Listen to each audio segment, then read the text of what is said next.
This is Khan not being here yet is dealing psychic damage to me, the player. No, it's fine. Don't worry about it.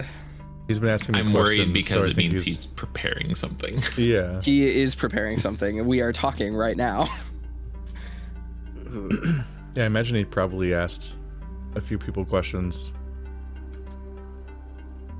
Yeah. He's scrambling. Should I be worried that he didn't ask me questions? That he knows Javi well enough to just Turn one, Javi's dead. Yeah. I guess all of my sins are out there. Snapper's going too. It's fine. For what it's worth, Ka has not mentioned anything at all about what is going to happen before the epilogue to me. He is just giving me information on the epilogue that will relate to Sandals, and there is a lot just like of knowledge that I need to have to play those scenes. Interesting. Sandals just getting like McDonald's, and we're just. You guys are all in the back seat. Yeah. If we're in the back seat and Sandals driving, he's pulling through and getting a black coffee and just driving off. Yes, exactly. They don't have Moxie in this soda fountain. I want nuggies. We have nuggies at home, Jet. Gross. Does anywhere have Moxie and soda fountains? I have had Moxie at a soda fountain before in Maine, yes. It's not like the chains. It's usually we had a restaurant there called Friendlies that has it, but. Oh, there we go. Yeah. Okay. Cool. We're in there. I'm gonna see if there's like fountain Moxie is a little upsetting. It's good. It's just Moxie fountain. I'm gonna see if there are any stores here in Austin that have it. I'm sure the Specs does, which is like our go-to gourmet like alcohol and wine shop. Yeah. It doesn't seem super rare. It's just not common. Yeah. Go to a place that just stocks anything. You have to go out of your way for it. Yeah. Unless you're seems to show up whenever I go somewhere that stocks anything unusual in an aisle. Like, oh, there it is. Shit, we might actually have it at our grocery store because they've been carrying like weird ass soda. Probably not, but it's like the equivalent of trying to find a candy place that stocks Abba Zaba. What the fuck is Abba What the fuck is that? Abba Zaba. What is this? Oh yeah. I've seen the label before. I don't know. I think it's you might. I don't know about this before. one. You might be wrong for this one. All right, it's just who would win in vanilla a fight, taffy Moxie with... or Abba Zaba? I think more people would like Abba Zaba than Moxie. It's just a big old thing of vanilla taffy that has a layer of peanut butter inside. Whatever, I'll eat it. But These are all good flavors. I want to reach out and grab you. No. My friend once ordered me the worst rated candy bar on candy.com, which is called a Zero Bar. Oh, yeah. Zero bars are great. More like Zero Star. I loved it. Kafugi. oh, I like those. Zero is so good. Kafugi. Fugi. Fugi. Yelling. Fushigi. Arriving there activates we my go. fight or flight response. I actively liked the Zero Bar. I think I've had those. Those are okay. It's white. It's a white chocolate Snickers, Yeah. basically. Wait, was your talking? Wait, Ka, was your talking image always that? Did I just notice? I don't remember that. What? At the eye What was it glows. before? Yeah, the Yeah, glowing it's always eye. been that. Like, Yeah. how the Yeah. fuck did I not notice that? All right, I'm gonna hit the preload. One of these days, I'm gonna Preload, hear this that's song out of context, and it's gonna like fry my brain. Right? Now it's so loaded with stuff. Mhm. It's like that. It's like how that one like jewelry commercial that was airing at like 3 a.m. or something started playing the music that happens when Leo starts hitting people, What the fuck? or like the idea of hearing like the most emotional Ad Astra music in out of context because it's just like it's just public domain, like Insanity. Alright, get that on, pop that out. I don't remember what it was. Somebody found like an infomercial that was just playing like a fight's happening right now echo music. The one that sounds kind of like it's from Silent Hill, like it's industrial noise. Can we send Kevin MacLeod like a bouquet of flowers? His many admirers. In ASCII, the donation. Oh yeah, that actually probably would help. Yeah, I think with like money. Yeah, he could buy his own flowers. You're right. Give him the Dancing Cruiser Award. Just send him like a framed picture of like a pen-up of a Cape Escape character signed like Yeah. Thanks, and he's like, what do I do with this? Why do I keep getting these? Why is this happening to me?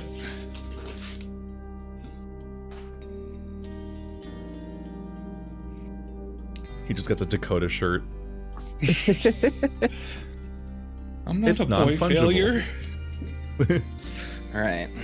I'm having a Sparky. I don't know Fresh what that draft is. root beer. Ooh, that sounds nice. I'm having a Voodoo Ranger Juice Force. Oh, I'm still trying to kill these strawberries and cream zero sugar Dr. Peppers. so Ice Lot of water. sugar. Let's go. Berries and cream, berries and cream. I got Mike's Harder Lemonade. It's Ooh. harder than regular lemonade. So I didn't realize I saw the Fugi for ages, but I didn't have the full asset of Jet. And so it wasn't until literally after last session, days later, I zoomed in finally and saw that, oh, that's not just like, It's got windshield wipers. yeah, I thought all the dark stuff I was seeing was just more goop from the eye goop. And some of it is goop, but some of it is just a tongue. And I'm like, Details! and then within a day of me pointing that out, Mobius drew porn with the tongue doing stuff. And I'm like, no, not the eye tongue. Oh my god. Handshake, good piss, good piss. Yep. I'll wash, don't worry. The glass is back on. There we go. Clean It white. reminds me of an old boss I used to have that anytime he came into the office, he would wash his hands, not dry them, and then shake people's hands. Says, that's not piss. I hope that's a clean. I hated that. That's No, that's a No. whitest kids you know skit. No. Oh. Sounds like a bad boss. I'm gonna Mhm. I'm gonna go out on a limb and say that they weren't great to work for. Oh, yes, absolutely. I'm so satisfied with how it ended.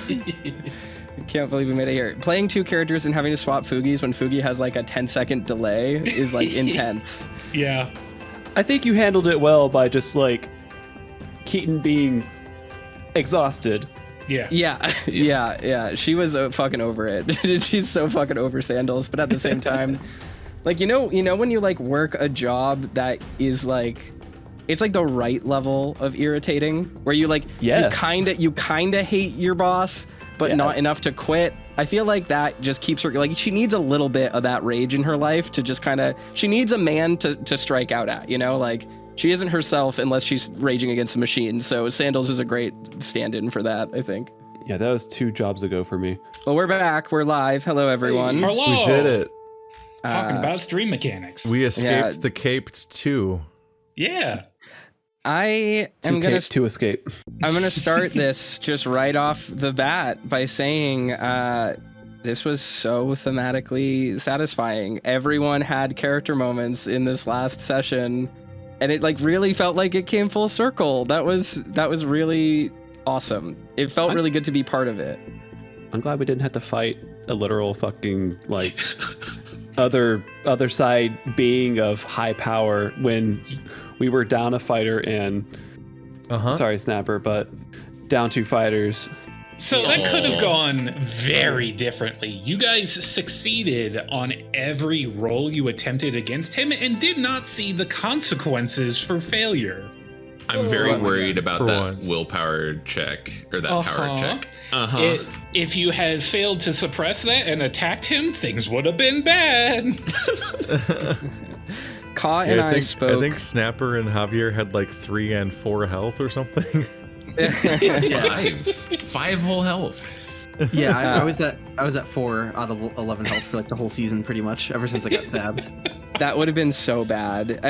So I had spoken to Ka before this. Ka had prompted me, how would Beck react to this like masquerade, this justice creature? And the thing that I said to Ka was like, Beck spent his entire life chasing his ideal of justice. Like, he thinks the world is an unjust place, and everything he did was like an attempt for him to strike back at, or like kind of, if not embody, like attack what he thought was a corrupt system. And I think he died thinking ultimately, and he ascended ultimately thinking like, there is no justice in this world or the next. Like, this was his whole life. His life was vengeance. So seeing this and having Snapper here, I since last week, I've been talking to Ka, like, Snapper is going to need to deal with the Beck firing up inside of him. Like, his limbs are going to move. He's going to point a finger gun at Justice. And if he shoots that finger gun, Snapper's going to get a real cool new power where he can shoot fire from his fingertips. But maybe we all get twisted and jibbed like Quake or Unreal Tournament characters by this nightmare creature. So we had some of that planned a little bit, which was just crazy. I was actually very relieved that we succeeded the roles we succeeded and we failed the roles we failed, because it really added to the drama. Absolutely. 1,000%.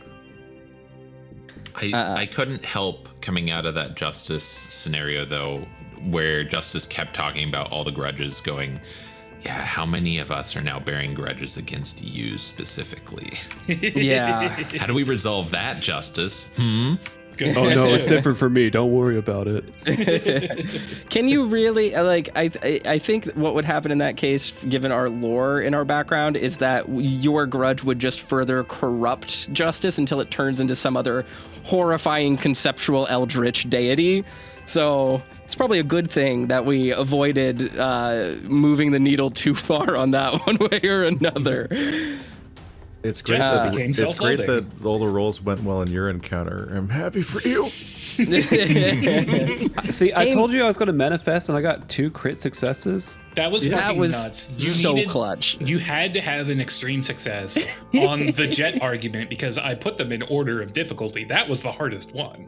I'm glad I sat out that roll, because my persuasion was only like 10, I think. Like, I would have had to have rolled ridiculously well to pass. So I was just like, I sat that out. Like, I'm gonna let other people do the rolls on this. Hey, yeah. I was fully prepared to spend 70 luck on the jet persuasion. I can't believe the strangely alluring Bit Boy failure was a setup. It's great. Payoff. You have 70 luck to spend? I have 70 luck after spending 9 this session. Well, like, you couldn't have, like, the All of problem your with bad like rolls getting were- your ribs smashed is that you couldn't have used the luck Yeah, it on was all that, combat. unfortunately. I've had Exactly. 20 luck the entire campaign.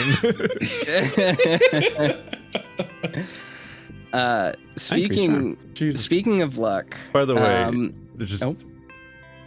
Ka, you can't just use that language. Fucking the entirety of chat thought you meant something very different when you had Melvin look down and feel something wet. You just see chat. blood. You thought just you were see bleeding chat in real time, like, hey, ayo, what? Oh. Y'all are this. We're producing a family show here. All right. More like TTERP. We're producing a family. Gee. Sometimes a family is just 10 dads. That's my kind of family, tell you what.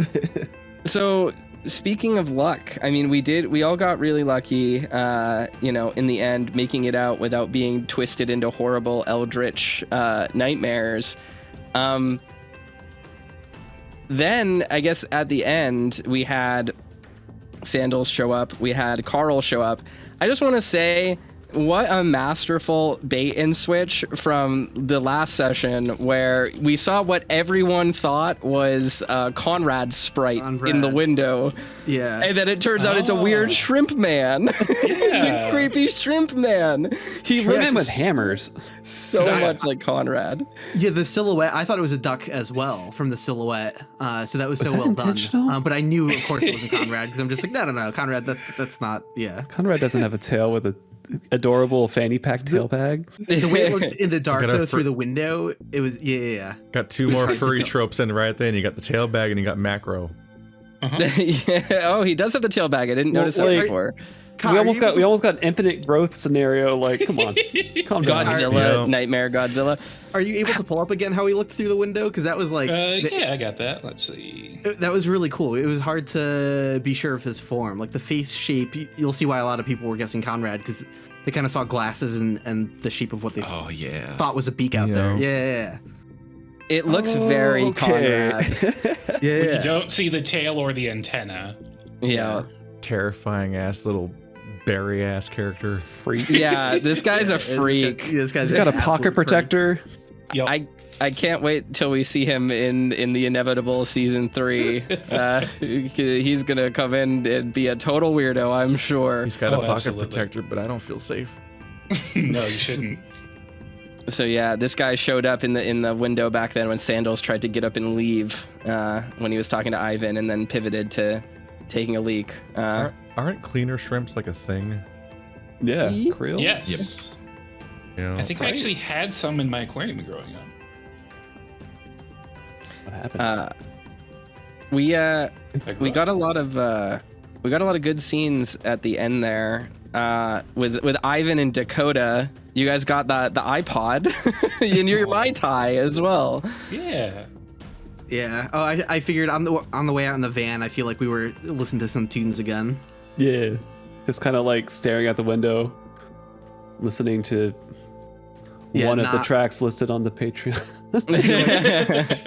Javier would normally be like really like listening to Sandals' like phone conversations and like trying to be like in on what's happening, but he just didn't. He just tuned everything out. It was just like, Yeah. "Nope, we're just riding out of here. That's all that's happening right now. Yeah, we have some playlists on the YouTube account for Cape Escape vibes, and you can go listen to those to hear some of the music that kind of associates with and or would be listened to by our characters. Now, We you made can also OC read- playlists. yeah, a little OC playlist for you, five songs each for every one of us. And if you want to hear our thoughts behind them, you can also get that on Patreon. But yeah, we ended up getting out, without too much harm to ourselves, but. There was Motel, who kind of just got the shit under the stick, and then we were like, nah, man, he's okay. Like, just leave the kid alone. He Love he that looks like like only Hobby saw him. a field trip got lost. Like a field trip got lost to the prison, and that's where he was. Like, he needs to go back and finish math class. Like, I know he's technically an adult, but he's too young for this. Still baby. Exactly. Very baby energy. He's got lifelong baby energy. I like how Sandals' cryptic clue went to the one person who never met Justice. Yeah. Jet still doesn't know that he killed Mickey. Yeah. Jet killed Mickey. That actually is a good topic. Didn't kill So- Lampshade.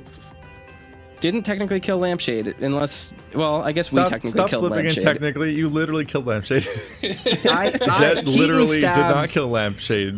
You Jet dropped him onto a literally- boat. You Yeah. fell into the We check. all got there. Justice killed. Jet saved Lampshade. Lampshade from Keaton. And then like dropped him 80 feet onto a boat. Yeah, which he survived. And he was At 1 doing, HP, eternally tormented. he was thriving. Living his best life. Yeah. Living He his was best not life. melting. Yeah. Could He was- be worse. Oh. Did you But- say that he died peacefully? What happened to Lampshade at the end? He died Died peacefully. peacefully. Yep. It didn't melt. Well, Yeah. like before the peacefully part, it was very agonizing and Okay, just over the boat, See, just over the- my boat. Oh, There's a- you're But it never was seeing your about to boat get again. worse. Oh yeah. Yeah. The question was whether or not we let him off the hook or if he was doomed for eternity. And I think we all decided, like, let him He's off the shitty, hook. like, yeah, like swift and easy over terrible melted. Yep. The I like boat how of you're- no confidence. Keaton's character was just kind of like what you said about the cops was very like Javier was already kind of thinking the same thing, being like, Oh yeah, "Oh, it like, doesn't matter how many cops this guy killed, he's still an asshole. Yeah. Javier was Yeah. thinking the same thing immediately, just being like, well, like, are we sure it wasn't the cops' fault? Yeah, 100%. ACAB all the way down, but you know, yeah, sometimes when he, you know, a broken clock strikes right twice a day, that sort of thing. Important question: would Sandals buy Dakota a new boat? Yeah, probably. Sandals is unfathomably wealthy. This is a thing that a lot of people. Houseboat money. Yeah, people didn't. Houseboat money. We call that in his industry multiple yachts money. I think so. This was a detail that kind of got lost. Sandals has 90 wealth, which makes him literally So one of much the wealth. richest people in the world as far as this system goes. So 0. Yeah. Because I was in prison. Most characters in this campaign would have like 0 to 15 wealth, maybe 20 for Jet given his or maybe 30 given his like allowance. Sandals has 90. He can buy Dakota and Javier whatever they want. I think Jet Sandals has income from his best-selling comic. Yeah. His best-selling comic. But no, I Definitely. specifically had to negotiate. I had to negotiate with Colin. Like, can I reduce Jet's wealth? Because It's not useful here. it's not going to come up at all, and I have the fewest stat points in Have the you read campaign. my comic? Do I? Yep. Do I really have to like put it into wealth for accuracy's sake? Because I'm Nah. gonna fucking die when I have no stats.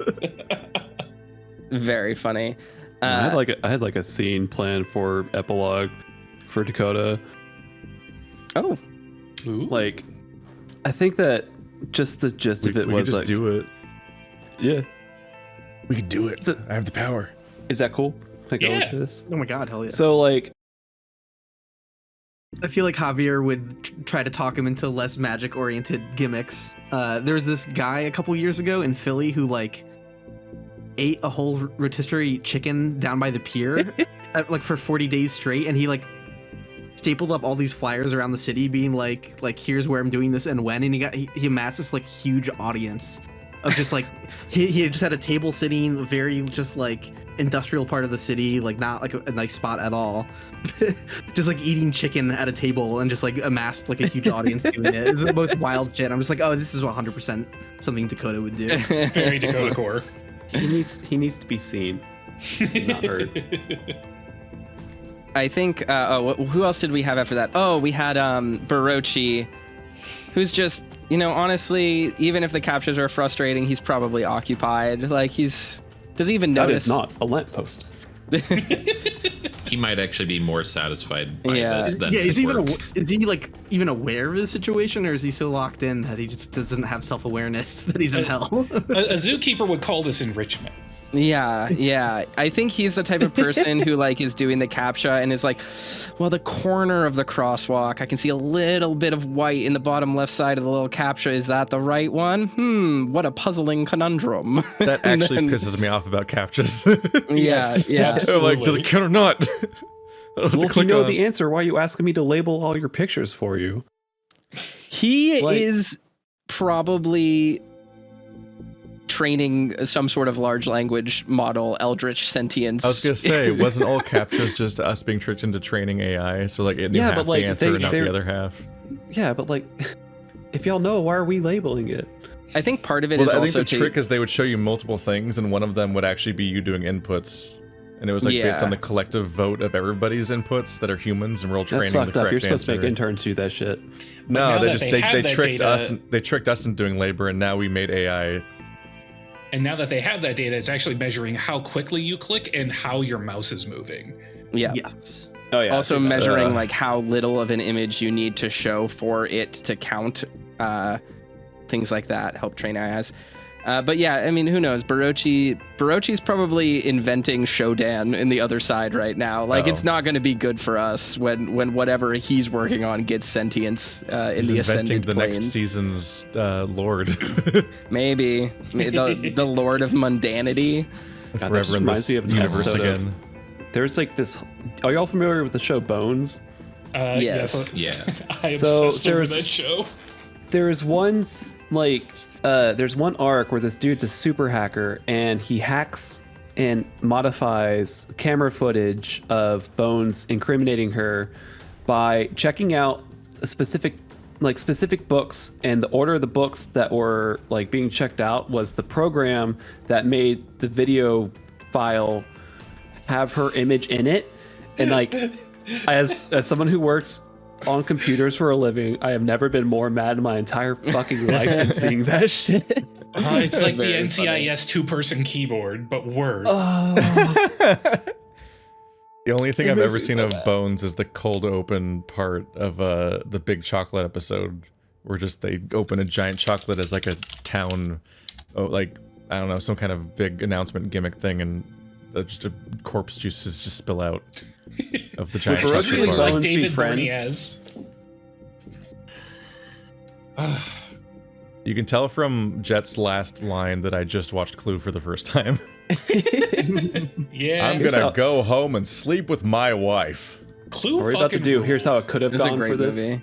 episode. We could. Yeah. We'd spend 3 hours, like, and here's the different ways that we all could have exploded.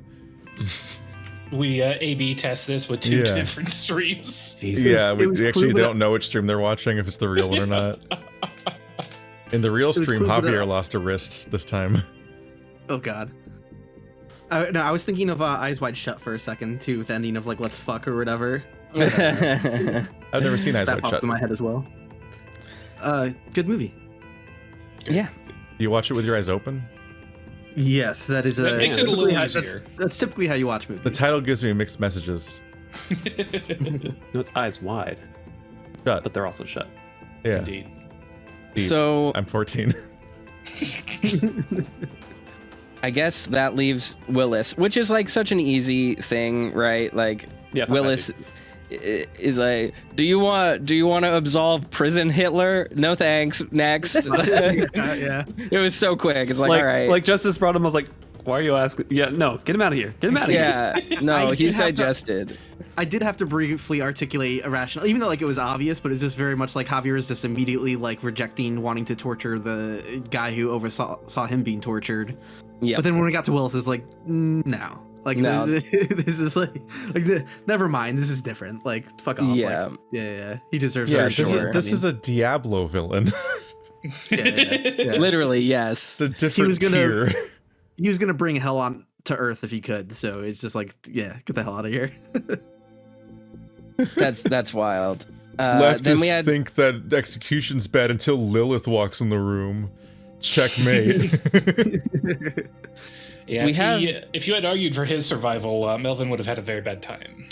Yeah, that would have been rough, I was gonna say. Because, like, that's the thing, is that we follow it up immediately with Melvin, and it's like, all right, well, the major pressing problem for Melvin has now been solved. That was just revealed to us, which is that Willis was alive inside of him. But now, like, it's, like, hard to... Just be Obviously, we Endo. were seeing, like a psychedelic, eldritch horror, alternate hyper reality while all of this was happening. That hypercube shit was rad, by the way. Yeah, Yeah, that was fun. That was awesome. incredible. I was just looking at what I could do in DaVinci without paying for it. It's great. It worked awesome. But we then have to contend with the fact that, like, Melvin's sin is just like other people's expectations for him. And he, like, already punishes himself enough about this. Like, it's truly, his whole life is that. He's already living his sentence. So I think that was He's right, exactly. I'm dumb. And specifically, the justice on offer here is not like absolute justice or what is earned, what is deserved. It is specifically fueled by people's grudges. Yep. So this And, is like- like Twitter. Yeah, Yeah. it's actively bullshit. Was this the manifestation of Twitter? We did have those little tweeting angels. The hate mob. No. Oh no. I think it's interesting though, because Willis we was have canceled.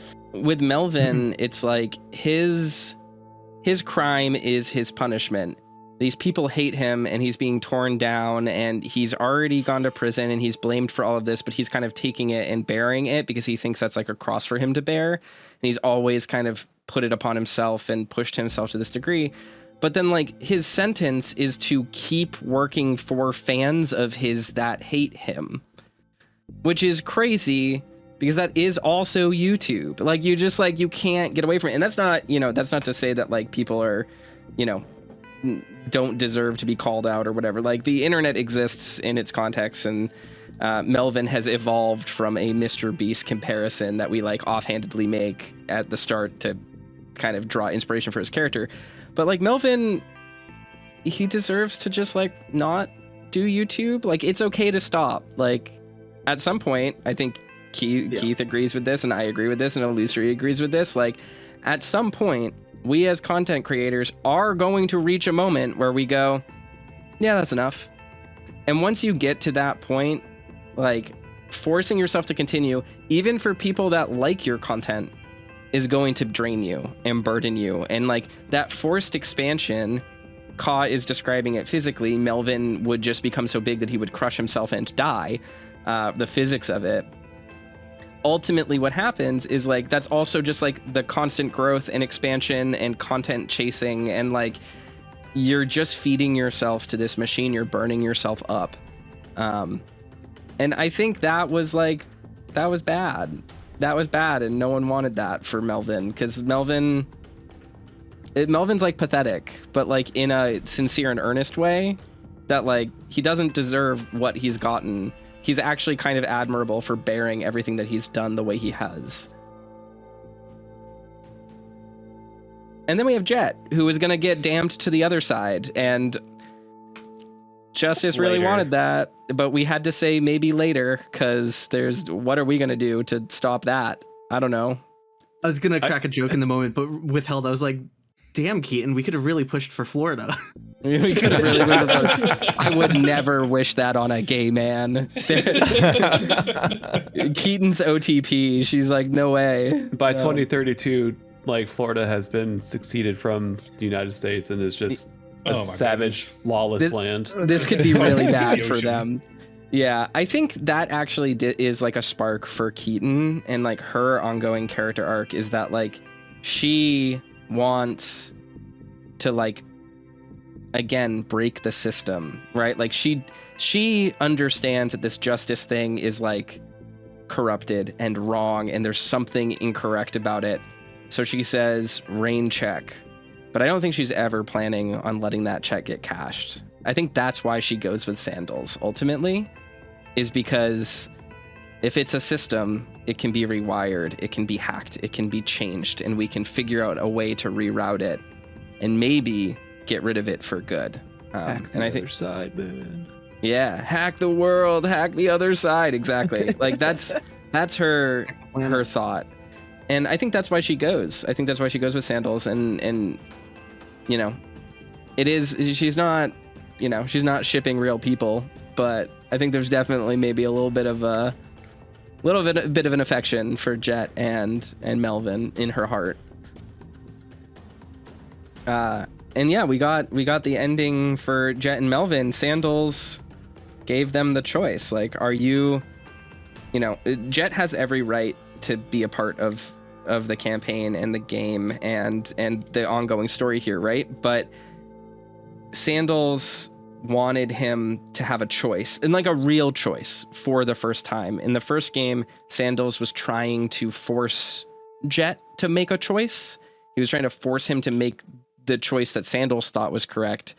And this time around, he's come to realize, like, no, this is just gonna hurt them even more. And like Sandals has basically dedicated his life up to this point to making sure that Jet and like the wrongs that occurred at Escape Con, regardless of who is responsible for them, whether it be the calling of the other side from Miss Potatoes, or from, you know, ruining Jet's life, from putting him on the spot from his own, he's been trying really hard to make and atone for that. And so he finally had to put it out of his own hands and say, like, I don't know what's right for you, and I'm sorry that I thought I did. And like, you know, you can come with me if you want to, but if not, I will walk out of your life. I'll just keep doing what I can for like no need of your thanks. And I was really happy that Sandals got to do that, because I think that conversation has been a long time coming, and it's something that he needed to do for Jet. So My insides got on the outsides. It's true. And also a lot of eyesides. No. Oh. Itchy. That went away, right? I don't know. Not yet. Oh. Well, you're gonna be wearing more sweater vests. I think, the rest of this right now, they're in a secure facility awaiting this cure, this plan that Sandals and Potatoes have to reverse whatever happened on the other side and kind of bring everything back to normal, whatever that is. Maybe we'll see that in the future, I don't know. But I think for now as well, Sandals is just really happy that Javi is back, that Javi is just kind of living normal life. Even if he's kind of sad that Javi said, no, I think part of him was also relieved as well. Sandals was genuinely horrified when he learned that Javi was in this prison. I'm really happy we got to have the scene between Javi and Sandals because I've been waiting all season for that. Yeah. Absolutely. This is something Illusory and I talked about a lot, even before the start of this season, was like, what actually is the nature of Sandals and Javi's relationship, right? And like, it's very easy to lean into the idea that Sandals was just manipulating Javi the whole time and that it's like plausible deniability. I don't need to worry about it, blah, blah, blah. But I think that their relationship really is familial in this idea of like, you rely on your family, your found family, but like at the same time, like the more you rely on someone and the more you trust them, the more you're willing to hurt them and expect to not have repercussions from that, right? Like, Right. and I'm talking not just big things, but also like little inconveniences, right? Like Sandals controlled Javi's life for a really long time, not on purpose, not in a super oppressive way, but in a like, I'm paying for your rent, you're gonna work harder, we're gonna do this, and I'm gonna feed your addiction and blah blah blah by sending you out on these things. But don't worry, like I'm here for you. But there was also love there, like that feeling of like I'm here for you, and we have this dysfunctional little family, Maven, Sandals, and Javi. I think Sandals realized, learning that Javi was here, that like he really fucked up, and so I don't know how Javi felt. How do you feel about it? Yeah, no, it's the same way, definitely. Like Javi was definitely self-aware that there were like almost potentially toxic elements of their relationship, but that was nothing that Javier didn't have control of. Right, like yeah. it was a maybe there were some situations where Sandals should have put his foot down and recognized what Javier was going through, but like Javier was definitely kind of leading the way and bringing a lot of the stuff on himself. Yeah, he was when he saw the inside of the lighthouse, it just completely changed him and made him obsessed with needing to sort of like learn more about the other side, needing to catch glimpses of it.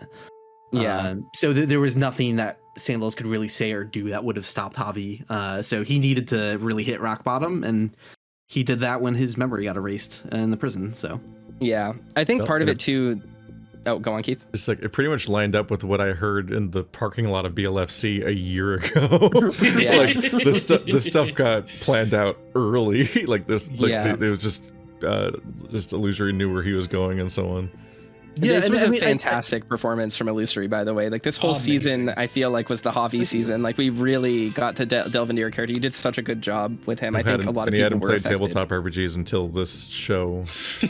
Which is incredible. Thank you so much. Yeah, it's just this whole experience has been a fucking blast. Hell yeah. Yeah, just I have so much fun playing this shit with you guys, and like, yeah, I don't even know what to say. I'm kind of speechless. Yeah.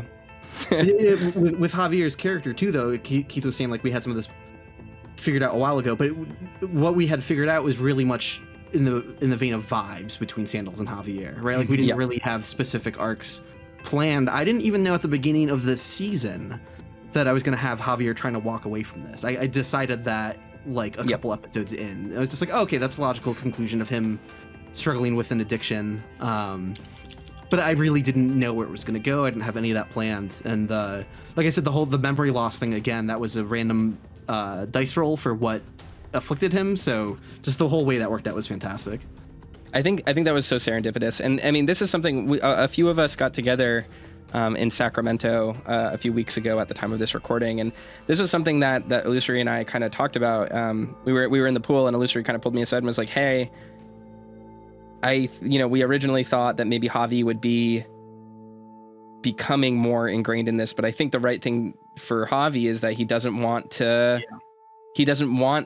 do this anymore. He fucked around and he found out, right? Yeah. I think that's what that. Yeah. Now that you mentioned, I was a little drunk, so I couldn't remember what I said. But yeah. I think that sounds right. Like we got drunk at the pool, okay? You know, it happens. I feel like this is a good system to.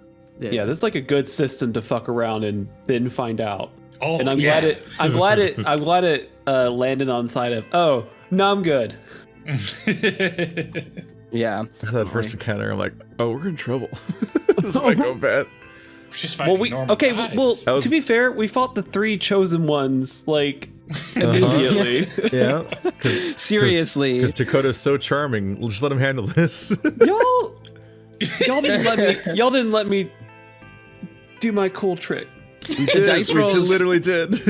The dice rolls this season were fucking crazy. You cannot hold these dice against anyone. Evil.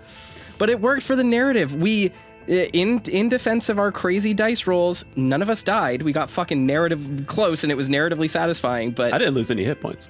I didn't either. Keaton was totally fine. I will here. I'm gonna go ahead and post this. I had this like ready to rock the entire time, but like, I'm glad I didn't have to use it, but it also kind of got used. How do I just hold up? Okay. How do I post a spell? I was clinging to that damn pipe all game for hope because I was like, I need this. I'm so lucky I got this. That was such a good choice to get this. Nope. And then I probably never hit anyone ever again. Are you talking about the vanishing spell? Yeah. There it is. Perform a feat of Legerdemain that involves an aspect game of chance using a piece of game as focus, such as card, die, or mahjong tile. I have seen people do a magic with mahjong, but I want to see it now. As part of your performance, you prompt spectators to wonder about the unrevealed state of the game piece while you yourself already know its status. When you reveal the result, all beholders who are uncertain of the outcome must make an extreme POW check or become something. Redacted. That's terrifying. You could have voiped everyone out of existence, like Death Stranding style. I had another one that I like pitched to Ka as well that didn't come to fruition, which I don't know what it was either. I don't want to reveal my hand too early because, as we've just learned, Snapper's life is continuing in this story, and this is kind of fun. I think we ended up with a really fun cast of people, right? It's like Keaton's coming back. I'm very excited to play Keaton. Sandals obviously is coming back in this sort of non-player character role that I've assumed for him. But Keith, you're going to need a new character to play. You're going to be in the 2-character club too, because I'm sure we'll hear from Jet maybe at one point in the next season that we do of this. Illusory, Jet's you're going to get to roll a new play. character. Where does no idea. Where does Javi even go? Lives with Maven probably, or moves in with Dakota. Moves in with Dakota. Bunk buddies Dakota for life. needs a roommate. I want to say guest room in Dakota too. Sandals probably was very happy to see that like Javi had a friend. This is something that Illusory and I talked about almost a year ago. But one of the core aspects of Javi's old arc was the idea that like Sandals and Maven are the only people that still talk to him, and that like he, like, because Javi had his whole like paranoid, manic episode arc as he was addicted. No, I mean this was way before Dead Laws. Yeah. And so I maybe I'll write a short story for it at some point to put on the Patreon. But yeah, there was definitely a period where, kind of leading up to before joining rehab, like Javier was definitely becoming increasingly isolated, not forming lasting relationships with anyone, and just kind of like, putting on a happy face when talking to Sandals or Maven on the phone, but would definitely come up with excuses to be like, oh no, I'm busy with this thing. I'll see you next week. It's all good though, kind of thing. Yeah. But yeah, he was like stripping down his apartment, like threw everything out of the apartment, afraid he was bugged by Miss Potatoes. Like, oh no. Yeah. Dude was living, he had a mattress and a pillow in his apartment at one point, and some food and like nothing else. Yeah. And so like I think for Sandals, seeing that Javi had a boyfriend, ? Like, I don't know. It's like when you see someone who you really care about that's like at their lowest point, and then you see them 2 months later when they like have a support network that isn't just you. Like, I think that's really powerful and really big. And I think that Sandals and Maven will probably be very happy that Javi is out of the game, so to speak. So whatever's going on with Dakota and Javi, that's for the fan fiction and the fan art to play with. Hit us up. I don't with think we that. can play board games. I don't think it's safe. Chat's asking if Hakoda is canon. Yeah. Is Butterknife canon? Butterknife. That's the name. That's the ship's That's what I name. landed on. I Yeah. think I love Butternut. I love it being a will they or won't they thing. So we can have a sitcom. There you go. Dakota. We're gonna get Dakota Javi 4 Coma comics now. That's what we need. Speaking I of can't say butter, about how it winds up, but in the being cellmates in the prison, he was definitely like always like, don't come on too strong, don't come on too strong. speaking Don't of worry, butter, Dakota didn't pick up on it. Oh no. Figures. No, he's just hasn't like had genuine connections with people. I'll leave it He's there. so dumb. He's so dumb. so dumb. Poor so boy. dumb. He's so like for being so good with talking to people, he's bad at like communicating with people. He is not escaping the boy failure allegations. Yeah, so I mean, I think that was good, right? And Yeah. I think Javi's finally getting better, and that matters. I had something I wanted to get back to, which was Illusory, Keith, and Dax Horrorbuns are That's me. you guys are going to be playing new characters next season. I mean, if you want to Yeah. come back for season 3, any immediate, I'm not saying spoil who your character will be, but like any immediate feelings like leaving your current characters behind? Do you have any? I have an idea like already in mind. That's so perfect. I have 2 ideas, and I'll have to sort down which one works best. I've definitely realized that like both Conrad and Javier were obsessed with wanting to know more about the other side. So whatever my character is next season is just, I'm going to do something very different, right? Like it's not going to be like a magic occulty kind of character. Because I'm just like, nope. Like obviously Javier was much more in the magic than Conrad was, but ultimately they were both just wanted to know more and they were driven by that. But I need to play a character who doesn't give a fuck about the nature of the universe. So, yeah. Yeah, I mean, and even I just want to be clear, like, I'm not necessarily even talking about the next season of Null playing games, which may possibly will be a different setting. We'll talk about that later. I'm talking about Cape Escape 3. If we come back to it, if we feel like there's more to revisit, we had a little, little sequel. Next hook season, coming. we're literally all playing new characers. Yes. We're all getting Good. guns this time. Because whatever All it is, right. it's not Everyone Cape has a Escape gun, 3 right? or And Dead can Laws shoot 2. Everyone has a gun and med kit. Good. You need Everyone that. is like licensed like medical professionals with guns. Gun right? Doctor is a very compelling one-shot season idea. that we could- Doctor. I'm sure Shoot the there's a virus. crazy system Doctor for with a that. gun. No, if we do a Patreon one shot, we're playing Oh Fuck, it's Dracula. That would be good. I would love that. But yeah, But yeah, Jet's a lot of fun to play. I had a great time with him, and I could just keep playing him. Like, it's very fun to do. But sequels are like the meanest thing you can do to a character. Yeah. And Totally agree. It just keeps getting worse. yeah. Like, Jesus Christ, let him go. that was actually a big, I think, factor for doing Cape Escape 2 in the first place, was this idea of like, we're doing a sequel. What is, well, yes, Jet torture porn, but the onus on like creating a sequel like this, you know, some of our inspirations were shows like Yellow Jackets, where there is a flash forward and you see these traumatized people after the most traumatizing event in their life. And like, what is that but a sequel, right? Like, Yeah. and how horrifying is a sequel actually? It's pretty bad. And like, a sequel is never good because it means more conflict. I don't mean quality wise. I just mean like for the characters, it means more conflict is happening, right? And like, what is the logical conclusion of what happens at Escape Con? A lot of really bad stuff, and it's not going to be good if this kind of continues. And that informed at least Sandals' character a lot, and it seems like it informed Jet's quite a bit. Do you have thoughts on that, Keith? Well, I mean, the sequel's never like a slice of life. Yeah. A cute little time. Yeah, I remember like early on, like it came up in discussion and stuff like that. Like just these time skip horror scenarios and so on. Jet's story gotten molded by the fact that a sequel was happening. Essentially, yeah, like because it's like, okay, well, what puts him in this scenario and what connects him to the next narrative? It's like, oh, only bad things.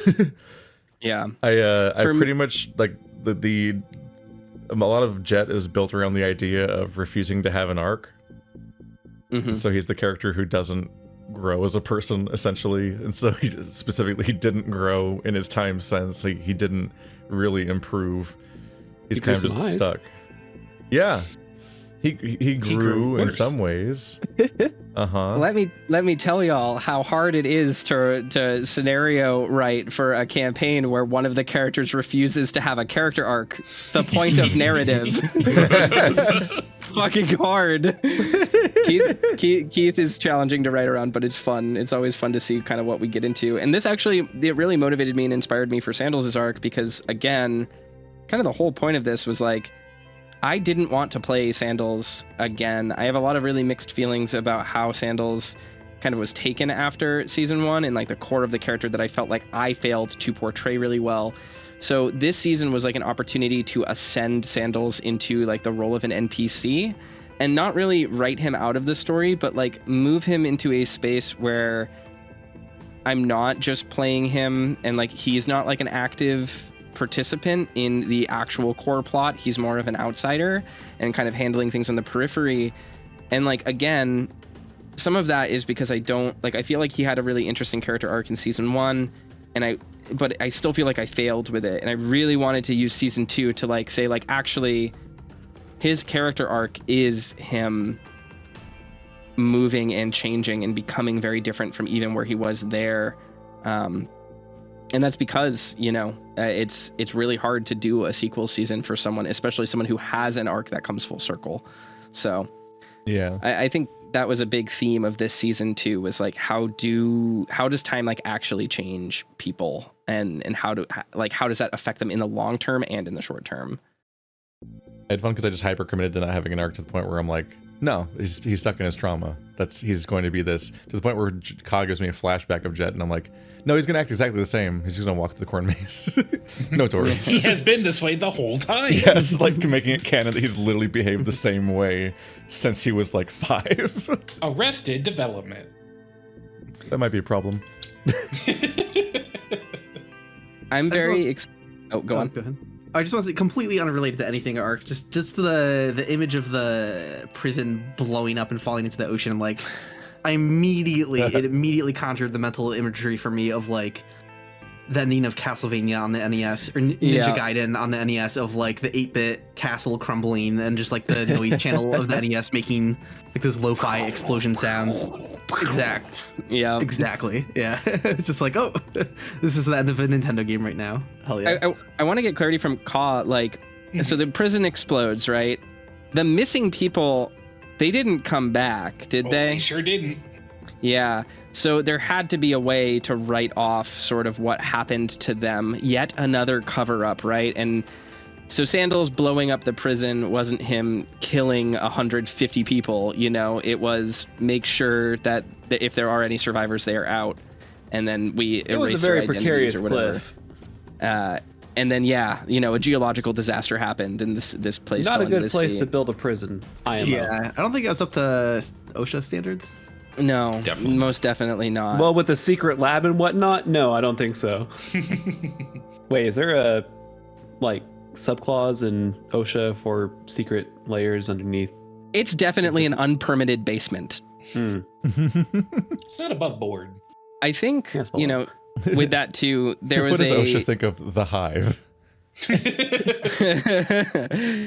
How do they feel about the laser grid? I think there was a part of this too with Sandals and blowing up the prison that like leans into some of the imagery that people perceived of Sandals, of like being this manipulator, being this like person who would do anything at any cost.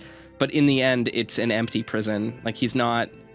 It's a twist on that idea of like, okay, maybe he actually has changed and like things are different now, and his reality and his actions are now informed by more of a less manipulative, less maybe outwardly hostile, view. And so I was happy to get that. But it continues the through line of Sandals being the enemy of buildings. He does love arson, and he just Okay, who loves destruction of property more, Sandals or Jet? Because Jet's kicked down some pretty structural load-bearing doors. Giving him maybe room for his Jet. money. Maybe Jet and Sandals really for do Jet, have it's more not in an common. end, it's a Y'all should make a means. demo company.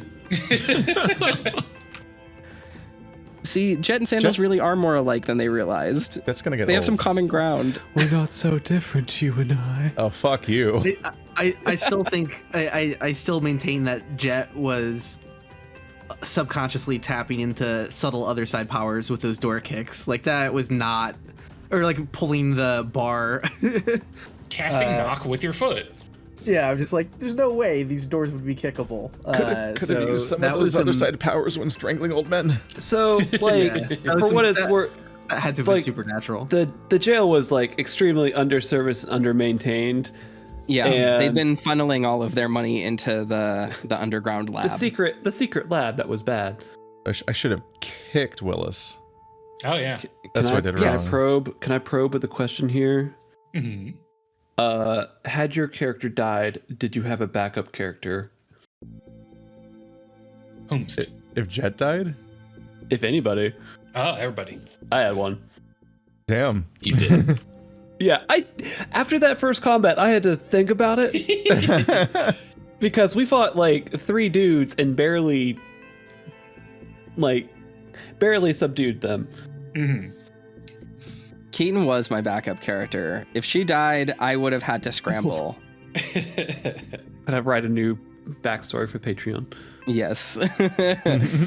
So I didn't have anything figured out for this season actually. So I wasn't 100% sure what I was going to do, but I did have a plan for what would have happened if Javier died in the first season. I was very much inspired by From Beyond.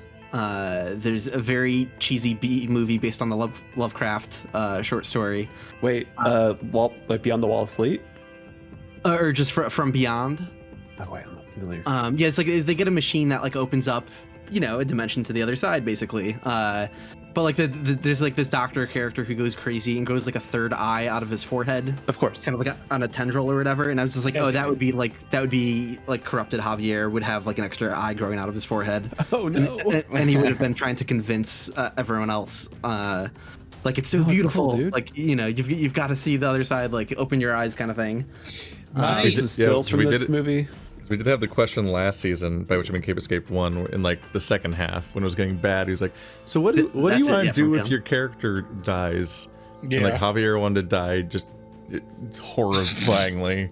And yeah, that was the other thing too. If I died in combat too, like if a monster was ripping me Ooh, apart, make it messy. Yeah, no, I was asking Kyle, like, don't hold back. Like, I want everyone's jaws to drop. Like, discuss like my guts, like being eviscerated and guts like hanging out from my body or like whatever. Just go all the way. Mean. Make it mean. Like, crush my skull. Have like my eye dripping out onto out of my head. I was just like destroy my character if I die because I wanted it to be like, I wanted it to be like a B horror film moment.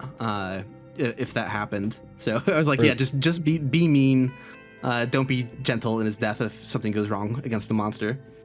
Whereas I wanted Jet to go the way that like, a lot of the corrupted people went. So like they had the idea of him becoming this like single-minded pursuer, like a Resident Evil nemesis, but just following Melvin. That would have been very interesting. Oh, But Jet did great last season. Yeah. This season, I didn't have a backup plan because You were doing fine up until you weren't. Jet was doing great until it would have been too late to add one, and like the settings too closed to like really think about adding characters. But a full year ago, I did joke that like it would have like if Jet dies in the first episode, I just play Melvin, which would have been very different given what we know now. When it comes to Melvin, and speaking of the scientists underground, I was 50-50 when I was designing that leg of the campaign. If I wanted to make Melvin a tar, or if I wanted to make Barochi a tar. And I'm so glad that I let you Aeria didn't. decide. The and he's longest like, legs of "Melvin's them hard." all. Yes. Because I thought, what if there's a scientist down there who has embraced the weirdness and is just really detached from it? But it didn't work out that way. Instead, we got this guy. So, like, I do want to confirm that we were, like, within the boundaries of the other side in the real, when we were down in the lab, and we heard heavy footsteps. Was that Melvin, or were we fucked if we found out otherwise? That was Melvin. Okay, I kind Yeah. of figured, but Melvin was our Minotaur, yes.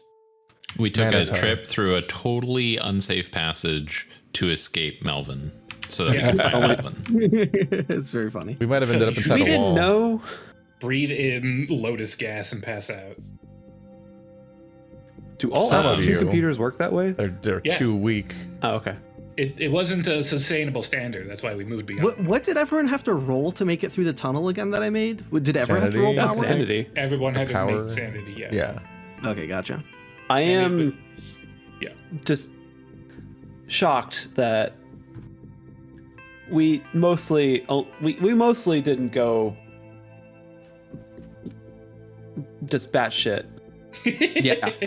You did really well But, like- on almost all your sanity rolls. The ones that we had were like really thematically appropriate though. Yes.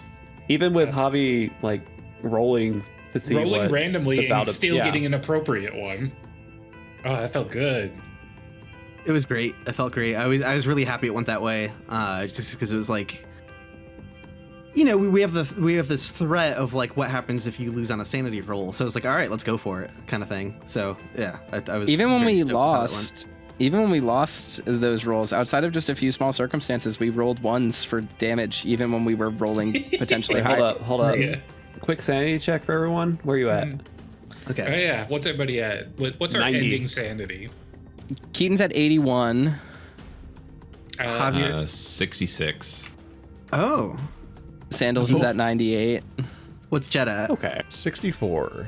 Oh, Jet is so the Jet was only actually the person lowest. who suffered indefinite insanity.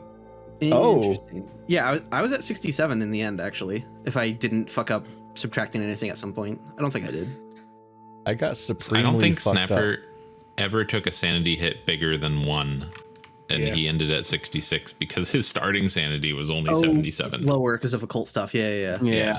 Except for that one time we all took 3, right? We all Yeah. Yeah. Yeah. What would that have been if we didn't succeed? That one was 2d6 on a failure, Brutal. Hold up. I want to just do that to see what it's like. which is almost Just to see what guaranteed it's to like. be over 5, which is the threshold for Bout of Madness. Keaton would have had a bad day. Oh yeah. Oh, I need no. to- I need to roll to see if Keaton gets better at computers. The one skill she rolled. She does. That's Oh insane. wow, 98. She's gonna be an even more capable hacker under the. God. I keep rolling 7s whenever I do this. Yeah. It's wild. Like I got to 71 charm after getting crit success on little guy roll. That's insane. Yeah. I loved the Someone- spore computer oh. scene because I just like being in scenes where I'm required by law to make the wrong choice. And just it's like, oh, here's a scene where this character is not going to do what you would like him to do in a horror His movie. rolls last He's session. going to do exactly the thing that ruins everything. Oh, Keaton, perfect. Keaton having the data slug, I think there's probably going to be some occult connection there that she tries to mine after that. I kept mentioning that her head hurt and like she was trying to access that information. So maybe next time we see her, she'll have some sixth sense or clairvoyance or something like that. And speaking of It's that, when you puke up the second data slug that you know you're really in trouble. Yeah. I think they're always bonded. You know, you don't go through that experience with something without having some kind of attachment to it. You just have really bad slug breath forever. She just finds slugs really cute now, probably. Aw. It's like toxoplasmosis, but for eldritch horrors. No. I love it. Someone in chat asks, They're just little guys. is Beck still haunting Snapper, or did he leave him behind on the other side? As far as we have set up, Beck's still hitching a ride. So He might that be hat. quiet for a The while, double but yote hat. I That's- want to point out there's a little funny shadow in the background of this CG. Oh, I didn't see that. yeah. I could Right have ruined the here. CG if I snatched that hat. Thought about He thought it. about This hat it. doesn't Thought have about it. pins on it, and that's breaking my immersion. Is it like This CG continuity? strategically hides Snapper's arms in case some fingers were lost. Holy shit. That rules. So yeah, I mean, I love this CG because we get to see Grayson again too. Grayson. Yeah. Like Beck Shout showed outs up in to more Grayson. CGs than most party members. Yeah. A little treat for me for all the hard work. Yeah, Marty didn't have like the Fuji to switch back to. But this is really important though, because as part of like the Call of Cthulhu rules, like being exposed to the occult itself is sort of like a snowballing effect. Like that's how you get an occult roll, and then that's how you increase your occult roll, is like constantly using that and tying into it. Snapper, unlike a lot of the other characters, has a direct line to the other side. And if we remember from Dead Laws, Beck's connection to Erebus is like literally what animated him after death and allowed him to become as powerful as he did. Mhm. Snapper, you're not even dead, man. You're alive, and Not dead. you got this connection. Snapper's got finger guns. He's gonna point at someone, go bang, and they're gonna light on fire like that. Like there's a fire burning in that boy. Show shit. And we get to kind of scale up the power level for the next season of Cape Escape if and when we do one, because I mean Snapper, yeah, you're basically a wizard now. I'm hate so to break glad it to that you. he overcame that Beck willpower check. Just like Mhm. otherwise he'd probably be going just a step closer to serving what Beck wants every time Yeah. that it comes up. But every time he Gonna get beats it, fighty. Yeah. I'm gonna play a fucking Galarian's character in the definitely- next season. An Esper would be great. Exactly. Yeah, I think with Snapper Very too, edgy. like there is that will they, won't they? Is Beck evil? Is Beck good? I think without That's not usually what again- people mean by that. Does Beck is evil? The rumor come out. Yes. The snapper just mean, back, will they- won't they? Well, will they, won't they? As in, is Beck gonna take over Snapper? That's not Beck senpai. necessarily how I wanted to play it, but I do think there is that back and forth of like Snapper feels Beck's will and what Beck would do in a situation. Like he has his own motives, he has his own plans, but I think he also is like one of the reasons why he chose Snapper and why, because he told him very early on, like, you got more potential, boy. Like, you're stronger than him. I think Beck likes that resistance. Like, he wouldn't be happy to just pilot someone's body. It's the fact that Snapper, like, has a resistance and has a moral core. He probably sees a lot of, like, Conrad in him and a lot of that, like, inner strength that Beck personally feels like he might have had at one point, but slowly lost like grasp of and kind of fell to his worst ambitions. So yeah, I think Snapper kind of being the holder of Beck's power is like a really cool dynamic to go back and forth on, just because Snapper literally does have the backbone to say like, no, you gave me the gun, I choose when to pull the trigger, not you. I have a question. Mhm. Snapper and a Stetson? Mm. Yes or no? Cowboy Like, Snapper could be maybe real like cool. a Crocodile Dundee type deal. Kind of grim, kind of morbid if you think about it. It's okay. Well- They're not real. It's why you wouldn't catch them in Crocs. Ooh. Oh Too soon. yeah. But yeah, I think there's a cool underpinning there. Just with Snapper and Beck. One thing I want to be clear to people as well, because people in chat are saying like, Snapper, does he have cannibal urges? Beck is no longer a cannibal. He was cursed with hunger. He does not have hunger anymore. Yeah. So he's not gonna make Snapper eat his dad. No need Melvin's to a worry about cannibal. that. Yes, in a different way. Maybe not. I mean, does it really I count as botched that eating one. if they're alive and then disappear from your stomach magically? Kinda? It feels like a take back, you know? He was talking about a hunger where it's like, hang on a minute, is there a tiger thing going on again here? Oh This yeah, connection? who knows what Melvin's connection to Erebus is? I'm just saying he hasn't necessarily done the Little full toy deed Melvin. yet. Ooh, pool tar. That's a merchandising idea. Get your Melvin pool What float. the fuck? How? Get your gigantic Melvin tar pool float. $600 Look, specialty pool toy. I know. Yeah, I'll get Sunday to design that. I think Uh-huh. I think the dude that does most of the pool toy stuff like lives in Austin. Just saying. Just drive over. Just pay a visit. Hey, so we got this tabletop RPG. Well, speaking of that, we're not ready to reveal what the next season of Null Playing Games will be, but keep your ear to the ground and you will hear more about that sometime in the future. We have a little bit of planning to do and a little bit of production to work on, but we can announce that production has started on the next season. It's gonna be a pretty different, pretty big one. I'm very pleased Hell with how yeah. it's coming up so far. I'm so stoked, man. Like, It's gonna be so cool. And we can So- confirm it is not Cape Escape related. It is not Yeah, Cape let's see Escape that. 3. It's our first So- second universe. Yes, it will be the start of continuity. a new canon, and I want to get into something with this. Incompatible continuity. With this. So Cape Escape, it was our kind of an ascended home game, right? This whole thing started as Caw coming to Keith and I and saying, "Hey, I want to play tabletop with you, and maybe we'll do something fun." And then we were like content brained, like, can we make something out of this? And so that's why Cape Escape 1 kind of started and was the way that it was. Caw puts a pretty remarkable amount of effort into his home games. I've played home Yes. games with Caw. yeah, holy shit. And so, obviously, when we started, we kind of didn't expect this to become the thing that it has become. But then when we finished it, we really wanted to keep doing it.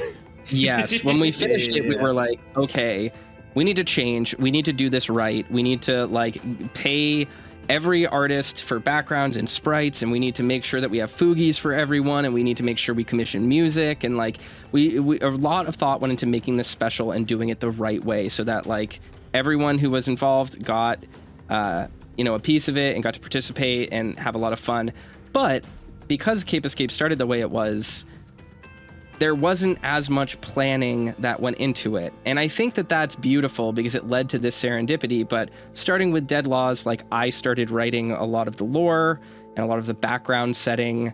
I started writing the Cape Escape visual novel, a kinetic novel, whatever you want to call it. And then obviously Novel with Cape with Escape visuals. 2, novel with visuals, adventure game, who can say? And obviously, as we went into Cape Escape 2, everyone else's, character building and arcs were discussed a little bit earlier than they were with Cape Escape 1 and with Dead Laws. But this new story that we want to do, we're starting production much earlier because we want everyone at the table to be writing lore and creating characters. We don't want it to be unbalanced where me and Caw are the only ones calling the shots. We are switching systems again. We are all very excited about the system that we will be using. I will not name it yet. But if the eagle-eyed among you may find some clues to it among our various social media outlets. I should But- read it. Yeah, it's Should. good. It's a cool And, system. You'll be seeing the first hints and previews as we push them out on the Patreon. Yes, they will be on the Patreon. So if you're interested in sort of how the omelet is made here and getting a little bit of a sneak peek at the world we're creating, I'm very, very excited about it. It's going to be very different than Cape Escape, but it's going to be the same players that you know and love. We are sticking with kind of our core group here, kind of moving forward for now as we kind of figure out what this is.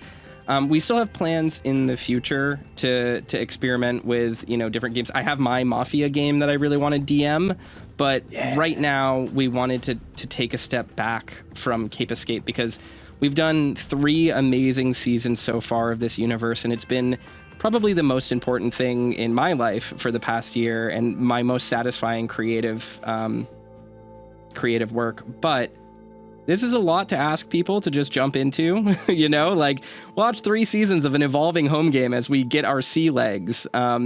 Just like a lot of people say, skip the first season of Parks and Rec before you watch season 2. It gets really good then. We want there to be an onboarding point for people to get introduced to role-playing games. And that is what this opportunity will provide us, a real fresh start for us to kind of build something interesting with everyone's input and with the level of production that we currently have, and maybe even a little bit more. Quies has been working up some pretty incredible stuff so far. So I'm just really impressed with what I've seen so far, and we're barely gotten started. So yeah, we are. We're also making some like tech changes in the background. We're not really ready to announce any of that stuff, but let it be known that in the future, this stream experience, watching live, will be much better. We're going to be taking that responsibility off of my hands so that I can actually play the game and focus on that instead of having to focus on making sure that everyone can see what's happening all at once. Yeah. And that will also unify sort of the VOD experience with the live experience in a better way. We'll have a little bit more kind of UI stuff to look like at. The thing where the stream and the VOD are each very specifically one player's perspective, and you're looking at their stats the entire game and no one else's, and so on. Yeah, we're gonna have a dedicated cameraman. Yes, it's a learning experience, and I think we've been killing it. Yeah, I'm very proud of what we've built, but we have a little ways to go. Patreon, get on Patreon. All this is funded by Patreon. This is literally impossible because all the money comes from Patreon. YouTube does not make money. None of this is paid for by YouTube. Help. Ka and me pay for it out of our pockets when the Patreon dries up, and let me tell you, it's expensive to make. So please help us. Where I can't afford my $3,000 worth of candles every month. How do I balance my budget? Help. $3,000 worth of sandals. Patreon, the Patreon. Yeah. So sandals, candles, Huff Aroma. We'll think about that. Maybe Beck like gets there Moxie. first. But we'll see. Dakota candles, just popcorn. So yeah. Ooh. We never got to meet Hot Iceberg. Oh my god. Oh my god, this reminds me something. Fucking the Crimson and Bruce cameo. Yeah. I was Over waiting on the beach. all season for this. I promised Crimson. So Crimson, as thanks for doing all this awesome fan art and all, helping sub in for CGs and stuff. We pay him, of course, but on short notice, he's been an angel for us.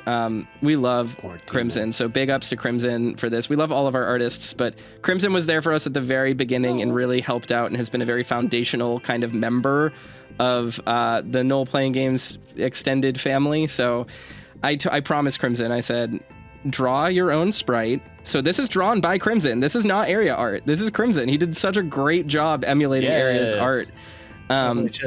Yeah, and I said we'll give you a cameo this season. I promise you it will be really good. And yeah. And then Aeria decided Bruce should be wearing the same shirt. So yes. Whose shirt do you think that is? Who's borrowing one? Who's borrowing which shirt? That's great. Multiple. Bruce swap out. Bruce is also a character I made as an apology to Crimson. Those of you who notice, I've seen some people mention this in the various chat rooms and stuff that we have. Crimson really loved when Goose was introduced. And then I did a horrible, awful thing to Goose in season 1 of Cape Escape. So I have created a similar beefy big man for Crimson named Bruce. Goose and Bruce. Yeah. So Goose Fields and Bruce Peters. You guys decide. You guys decide if they're legally distinct enough to qualify. But yeah. So Crimson. I made a boyfriend for Crimson. There you go. That's what happened. That was my apology. So I am sorry for all the horrors that I've inflicted upon Goose. I'm sorry for the horrors that none of you have seen yet that I've inflicted upon Goose in the Cape Escape development hell. It's gonna be real fun. This is my apology to all of you. Enjoy this. So, kind of like on that note, I just do want to say that like I started out, being a guest as part of the last season, and I just want to thank y'all for bringing me on, like again for this season. I just had such a great time. This has been such a wonderful experience with all of you. It's been just so fucking fun. Yeah, I really appreciate it. You've been amazing. It's been very, very great to like figure out the group and figure out what, like, we've experimented with more and with less, and ultimately, like, it's just it's a constant working process, and casting happens every season. It's complicated, and figuring out exactly how we're going to do it. It added a lot of variance to the production, right? Is like figuring out every new player is another set of assets, is another set of considerations, is more planning time. So we were just really happy when we kind of figured out like this vibe is good, and we're gonna keep trying to roll with this. So Yeah.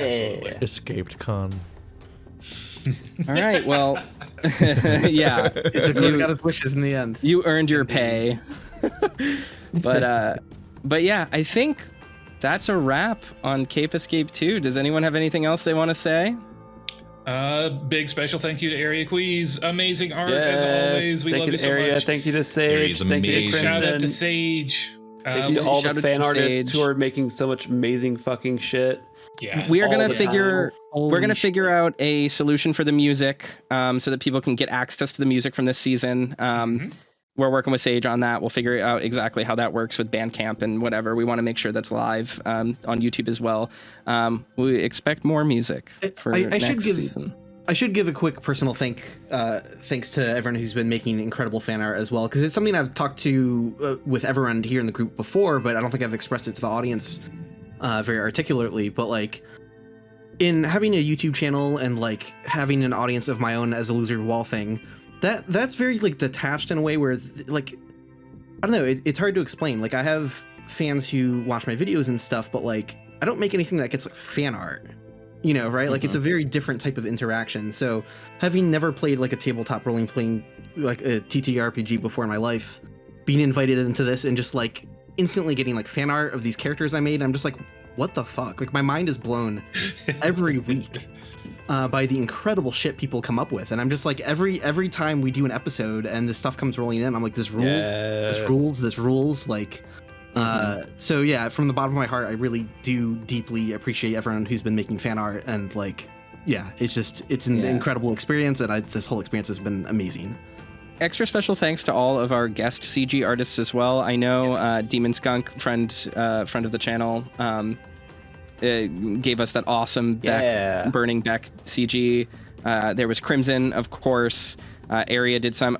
This little known artist called Horrorbuns did one that was really cool. I don't know them. I don't know her.